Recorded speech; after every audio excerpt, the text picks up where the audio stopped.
Ara serà l'Itziar que ens explicarà el seu treball. Em dic Itziar, soc de quart B i vaig a l'escola Quatre Vents. He triat el Salvador Dalí perquè m'agrada com pinta, pel seu bigoti perquè tenia molta imaginació. Vull saber com va ser la seva vida, com s'inspirava i què li agradava més. La data de naixement va ser l'11 de maig de 1904 a Figueres.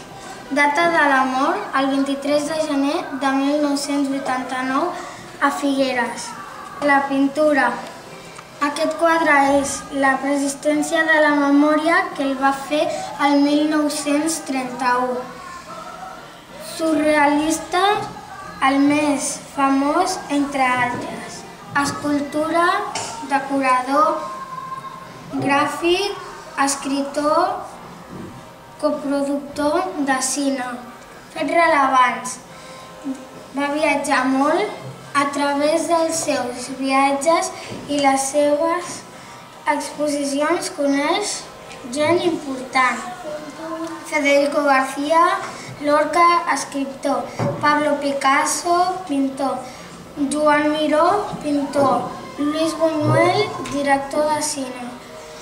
Hermanos Marx, actors còmics. Casar-se amb la Gala fou una inspiració de moltes de les seves obres. Què he après? Que viatjant molt es coneix gent important i s'aprèn molt. Què m'ha agradat més?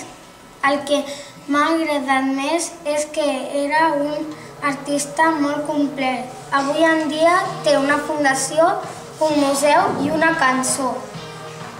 Què no m'ha agradat? No m'han agradat alguns dels títols dels seus quadres. D'on he tret la informació? La informació l'he tret de l'ordinador.